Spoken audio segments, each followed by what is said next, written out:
তোমার মন যা চায় তাই করা উচিত, সেটা হোক খাবার বা অন্য কোনো কিছু।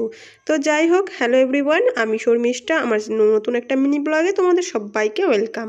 তো আজকে সন্ধ্যের থেকেই মনে হচ্ছিল যেন একটু সাদা আলুর তরকারি রান্না করি আর সামাই রান্না করি। তো সেটারই সব কাটাকুটি করে নিয়েছি। আলু কেটে নিয়েছি, মটরশুঁটি নিয়েছি, পেঁয়াজ, কাঁচা লঙ্কা আর নিয়েছি টমেটো। এদিকে রুটির ময়দাটাও মেখে নিয়েছি। আর এখন কি হয়, যখন দুধ দিতে আসে তখন বাবু নিজে থেকেই বোতলে দুধ দেয়। তো বাবু জানে যে কোথায় বোতল রাখা থাকে, বোতলটা নিয়ে চলে যায় গেট খুলে দুধওয়ালার কাছে, দুধ নিয়ে খালি বোতলটা দিয়ে দুধওয়ালা বোতলটা নিয়ে চলে আসে। তো আসা মাত্রই বললো, মা আমাকে দুধ দাও, উষুম উষুম দুধ দাও, আমি খাবো।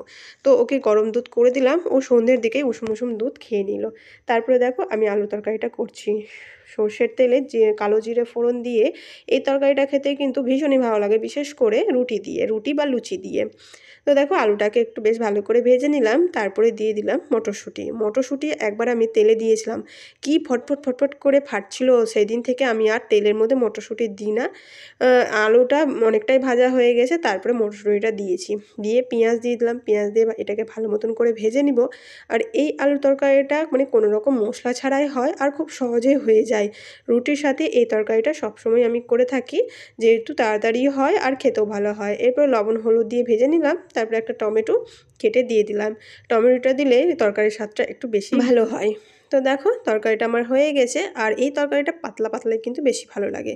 তো অনেকটা পরিমাণ জল দিয়ে ঢেকে দিলাম, কি বেশ সুন্দর সেদ্ধ হয়ে যাবে। তারপরে তো দেখলে দুধ খেলো বাবু কিছুক্ষণ আগে। তারপরে রুটি খাবে নাকি জ্যাম দিয়ে, মানে জ্যামের কৌটোটা যদি ও একবার দেখে নেয় তাহলে জ্যাম খাবে। তো আমি বললাম ঠিক আছে, জ্যাম যখন খাবে তবে রুটি দিয়েই খাও, তবে একটা রুটি ওর খাওয়া হবে।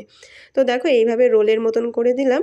এই রুটিটা বাবু খেয়ে নিল, একটা না সাথে দুটো রুটি খেয়েছে। একটা খেয়ে তারপরে মানে খেতে খেতে দেখো কি সুন্দর ঘরে গিয়ে বসে খেলো, তারপরে আবার একটা চেয়ে খেলো। এদিকে আমার আলু তরকারি রেডি হয়ে গেছে। তোমার দাদাভাই কিন্তু এখন অফিস থেকে আসেনি, অফিস থেকে দেরি করে আসছে, তাই জন্য সব রান্নাবান্না কমপ্লিট করে মানে রাখতে পারি। আলু তরকারি হয়ে গেছে, এবার করব সামাইটাকে একটু সাদা তেল দিয়ে ভালো মতন করে ভেজে নিলাম।